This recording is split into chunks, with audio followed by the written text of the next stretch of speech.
Samajwadi party के राष्ट्रीय अध्यक्ष अखिलेश यादव के आह्वान पर आज मेरठ के हसनापुर विधानसभा में पीडीए दलित विचार गोष्ठी का आयोजन किया गया।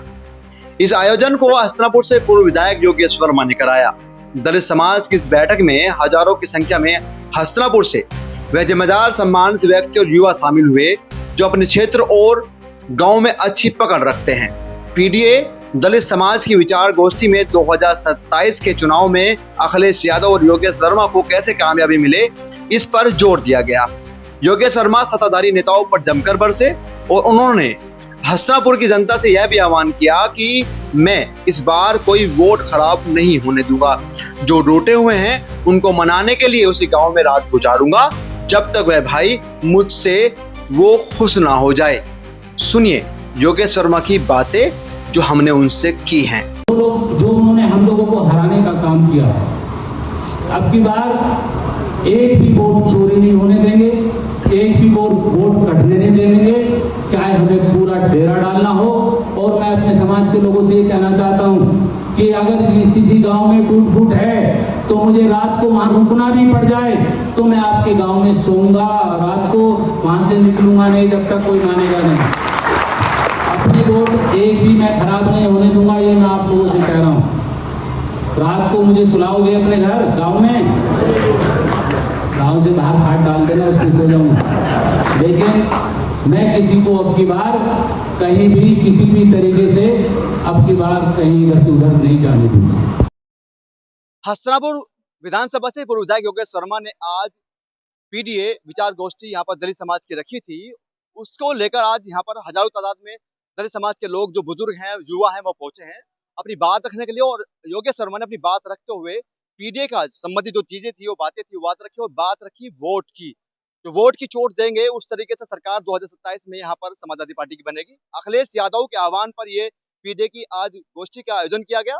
योगेश वर्मा जो है लगातार 2008 से सक्रिय, उससे पहले विधायक रहे हैं और 2008 और 12 के बीच विधायक रहने के बाद लगातार यहाँ पर एक जोरदार मेहनत के साथ यहाँ चुनाव लड़ते हैं और कहीं ना कहीं सामने वाले को टक्कर देते हैं। पक्ष में लगातार टक्कर रहती है और क्षेत्र में पब्लिक के बीच रहते हैं। उनसे बातचीत करेंगे आज उन्होंने किस तरीके से दलित जो समाज के लोग हैं, यहाँ पर बुजुर्ग हैं, उनको क्या मिला है और किस तरीके से यहाँ पर बात रखी गई है। विधायक जी, पहले आपका बस टीवी न्यूज में स्वागत। Thank you.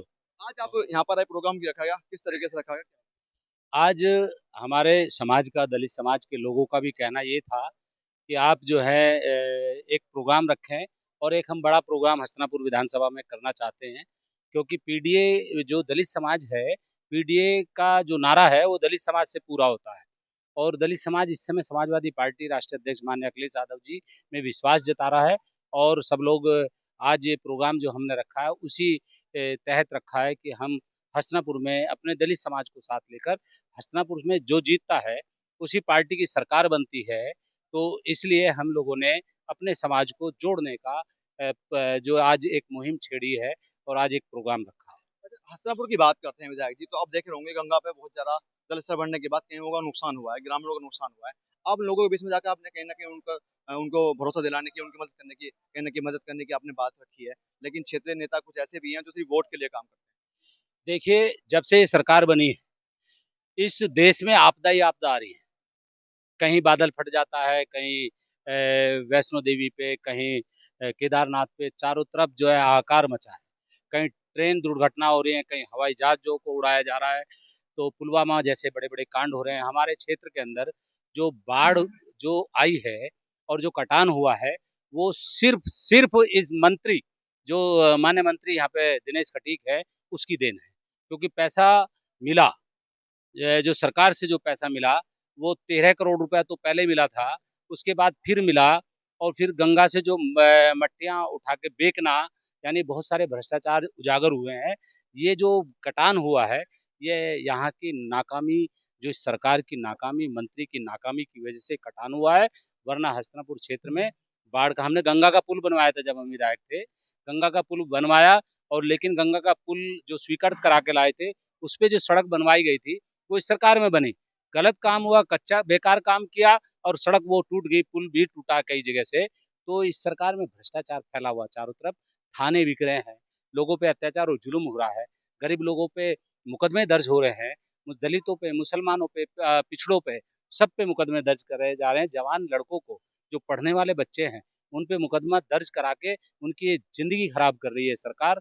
तो इसलिए ये आज मैंने दलित समाज के लोगों को जगाने का काम किया और इनसे बोला कि हमारी वोटों पे सेंधमारी जो लोग करते हैं, हमारी वोटों को चोरी जो करते हैं, जैसे अभी अरुण गोविल वहाँ से जीता मेरठ से, वो वोट चोरी करके जीता है और पूरे मेरठ में उसको घूमना दुर्लभ हो जाएगा कि जनता को कैसे बताएगा कि मैं वोट चोरी करके, सुनीता वर्मा की वोट चोरी करके, योगेश वर्मा की वोट चोरी करके, दलित समाज और मुसलमानों की वोट चोरी करके मैं सांसद बना हूँ। वो कैसे गली मोहल्लों में घूमेगा, उसका घूमना दुर्लभ हो जाएगा। कायदे अनुसार जनता को इनका काला मुंह करना चाहिए और सरकार का मोदी भी वोट चोरी करके सांसद बने हैं, जो देश का प्रधानमंत्री। पूरी सरकार भ्रष्टाचार में फैली है। 2017 का चुनाव हो, 2019 का चुनाव हो, 22 का चुनाव हो, 24 का चुनाव हो, आपको हराने की हर मुमकिन कोशिश की, जैसे आप आरोप लगाते हैं शासन और प्रशासन और चुनाव आयोग पर। आपकी वोट कितनी यहाँ पर चोरी हुई और किस तरीके से आप जीतने वाले थे? देखिए, यहाँ हमारी वोटों में सेंधमारी की, हमारी वोटों में बहुत सारी वोटों में चोरी की। मेरठ की बात कर रहे हैं, हस्तिनापुर की बात कर रहे हैं? मेरठ की बात कर रहा हूँ, बुलंदशहर की बात कर रहा हूँ और आपके हसनपुर की बात। हस्तिनापुर में 65,000 वोट काटी गई दलित समाज की, मुसलमानों की, और 1 लाख वोट फर्जी बनाई गई, जो कैंट में और दक्षिण में ज़्यादा, हापुड़ में भी हुआ है, किठौर में भी हुआ है।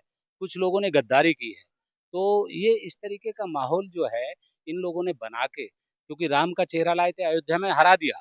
राष्ट्रीय अध्यक्ष अखिलेश यादव जी ये चाहते थे कि इधर राम को, जो राम का चेहरा मुखोटा फर्जी राम बना के जिसको लेकर आए, जो अरुण गोविल था, उसको हरा दिया जाए और उधर अयोध्या वाला जीत गया। अयोध्या वाले को उसको हराया है, जो बीजेपी का था। तो दोनों जीत जाएंगे तो पूरे देश में एक माहौल बनेगा इनके खिलाफ, जो देश को भड़काते हैं, कहीं धर्म के नाम पे, कहीं हिंदू मुस्लिम के नाम पे इन्होंने अराजकता फैला रखी है पूरे देश के अंदर। अब जनता जाग गई है, अपनी वोट चोरी नहीं होने देगी। सर, मीरपुर गांव नंगला सेकू में एक कटान हुआ, पूरा गांव बर्बाद हो गया। उनको अपने हाथ जो पक्के मकान थे, भाई मेहनत के बनाए हुए थे, मेहनत कमाई के, तो उन्हें खुद तोड़ना पड़ा। तो विधायक जी, अब मंत्री जी हैं यहाँ पर मौजूदा हालात में, उनके सामग्री और सरकार की मदद लेने के लिए मना कर दिया गया। जनता जाग रही है। देखिए, जनता तो इतनी जाग रही है कि जो सरकार से मंत्री ने अपनी जेब से नहीं जाके राशन बांट रहे थे, वो मुख्यमंत्री कोष का राशन था और मुरमुरे लेकर गए। मुरमुरे लोगों ने, जनता ने फेंक दिए, उन्हें नहीं चाहिए इस तरीके। 26 चीज है एक पैकेट में। देखिए, कुछ भी नहीं था, जनता ने उसको फेंका और उनका बहिष्कार कर दिया।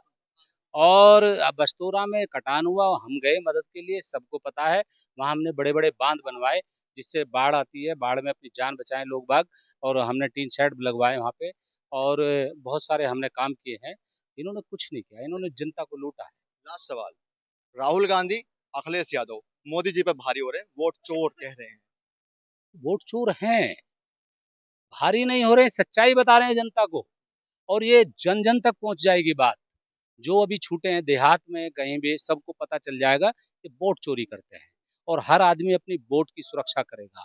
अब की बार इन चोरों को जाग के, जैसे गांव में जब रात को पहरा देते हैं और जागते रहो, सावधान रहो, इस तरीके से अब ये जितने वोटर हैं, जनता है, ये अपने गाँव में यही नारा लगाएंगे, जागते रहो, सावधान रहो, वोट चोरों से सावधान रहो, ये नारा लगाएंगे, और अब इन्हें घुसने नहीं देंगे, चोरी नहीं करने देंगे। हसनापुर में तो पहले ही आप बीटीए जो आपका दीवाना है, दलितों की बात कर ले, पिछड़े की बात कर ले, मुस्लिम समाज की बात कर ले, लेकिन गुर्जर समाज को अगर आप कहीं ना कहीं भुनाने का और बात करने का एंगल निकाल लें, तो उनकी नाराजगी दूर कर दें, तो क्या लगता है 2027 में कितनी वोटों से आप जीतेंगे? देखिए, गुर्जर समाज का आप देख भी रहे हैं, माहौल बदला हुआ है।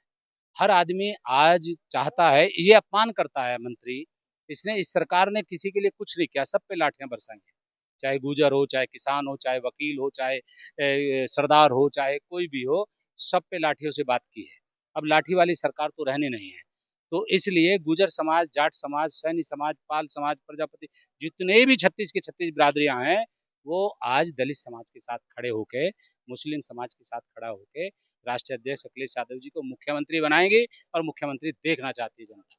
देखिए, ये योगेश वर्मा जी साफ तौर से बता रहे हैं और बताने के कह भी रहे हैं और साफ तौर से दिख रहे हैं कि हसनापुर की अगर बात करते हैं तो एक चेहरा, दलित चेहरा सामने निकल कर आता है नेता का, वो है योगेश वर्मा। और योगेश वर्मा के पीछे एक युवा ही नहीं, बुजुर्ग भी पीछे इनके दीवाने हैं। और समाजवादी पार्टी की अगर बात करते हैं तो इनके पीछे भी कई लोग ऐसे लगे हुए हैं, क्योंकि जहां जाते हैं वहीं छा जाते हैं। उनके बारे में कहा जाता है कि जब बसपा की सरकार में रहे हो, बसपा के मायावती जी के हाथ रहे, और अब अखिलेश यादव के पार्टी में बैठे हुए हैं तो उनके भी खास बन के रह गए। हालांकि इनकी पार्टी के कुछ नुमाइंदे ऐसे हैं जो उनके पेट में दर्द हो रहा है। अब देखते हैं 2027 में इनकी मेहनत कितनी रंग लाने वाली है। परवेज के साथ सलीम सैफी, बस टीवी न्यूज, मेरठ।